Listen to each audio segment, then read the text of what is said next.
Aujourd'hui, je vous tourne un deuxième maquillage de bal, mais un peu différent à la demande de quelques personnes. Un look smoky, mais sans liner. Donc, voilà comment j'ai fait ce look. Donc, j'ai commencé avec une base. Celle-là, c'est le Paint Pot Painterly de MAC. Donc, c'est une base qui est juste beige, puis je l'aime bien parce qu'elle va venir vraiment unifier toute la paupière. Donc, voilà. On utilise la Lorac Pro aujourd'hui.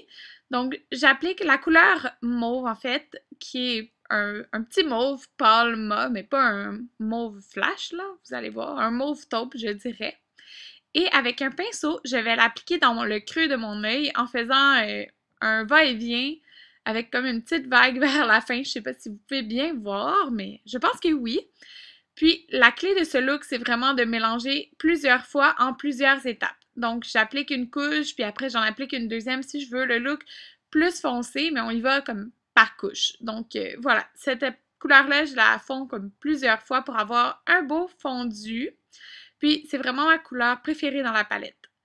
Par la suite, j'utilise la couleur Cream sur un pinceau plat. Et cette couleur-là, je vais l'appliquer partout sur ma paupière mobile, comme vous pouvez voir. Parce que je vais avoir une couleur un petit peu plus claire sur la paupière. Donc voilà, je l'applique un petit peu partout. Par la suite, j'utilise la couleur Espresso et un petit pinceau pointu que je vais faire un petit V dans mon coin externe. Puis je vous avertis, c'est les seules couleurs qu'on utilise dans ce look. Donc c'est pas compliqué, c'est juste de prendre son temps de faire les couches comme je vous le démontre. Donc je commence par une couche un petit peu plus pâle. Puis je forme un petit V avec une pointe un petit peu pointue au bout. Donc j'essaie de le faire un petit peu plus défini. Par la suite, j'utilise un gros pinceau pour fondre la couleur. Puis je la concentre vraiment dans le coin externe, comme vous voyez. Je ne vais pas trop vers l'avant. Puis on fond la couleur pour avoir un bon dégradé. Puis par la suite, moi je pense que je vais le réappliquer une autre fois ou deux autres fois la couleur foncée pour donner vraiment le résultat smoky que je recherche. Donc comme vous voyez là, je fais une deuxième fois. J'en rajoute un petit peu. Je trouve que ça va mieux que d'en mettre trop d'un coup puis que ça se ramasse un peu partout. Là. De cette façon-là, on contrôle mieux où on veut garder la couleur. Donc là, j'ai pris aussi mon plus petit pinceau pour ramener un petit peu le brun vers le milieu de mon œil, comme vous pouvez voir. Mais vraiment pas trop, là. Juste un tout petit peu parce que je veux vraiment que le foncé soit plus vers le coin externe. Par la suite, je reprends encore la couleur mauve. Comme j'ai dit, on fait quelques couches, donc je la rapplique encore dans le creux de mon œil. Je prends un gros blending brush avec la couleur white et cream, pas beaucoup du white, mais plus du cream, pour mettre en dessous de mon sourcil. Donc, ça vient juste fondre les couleurs bien ensemble. On reprend espresso.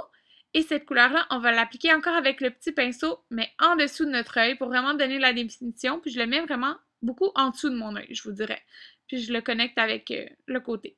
Là, j'ai pris la couleur white que je mets dans mon coin interne et que je ramène un petit peu en dessous aussi du ras des cils. Et par la suite, je vais prendre mon blending brush sans couleur dessus et je vais juste venir fondre le brun foncé espresso.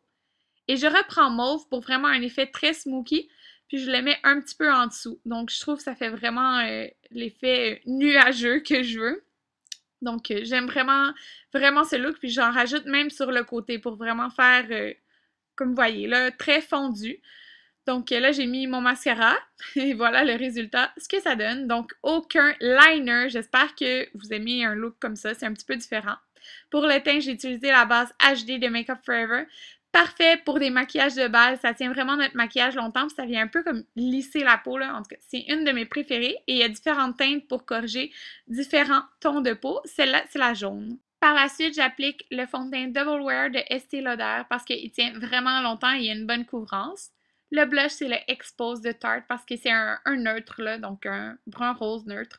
Puis c'est ce que je veux dans ce look parce que j'ai les yeux un petit peu colorés. Par la suite, j'ai la palette correctrice de Makeup Forever et j'utilise la couleur qui est un petit peu plus claire. La contour palette de Anastasia pour venir faire mon contour. J'ai pris la couleur du milieu qui est un peu plus taupe. Puis j'ai aussi utilisé la couleur claire comme ça ici en dessous de mes yeux pour venir tenir mon concealer et un petit peu au milieu du nez. Mon illuminateur, c'est Moonstone de Becca que j'adore tellement. Le rouge à lèvres Strip Poker de MAC avec le liner Cream au Spice appliqué très légèrement parce que vous voyez, il est vraiment foncé. et un gloss de Buxom dans la couleur Samantha. Donc voilà ce que ça donne.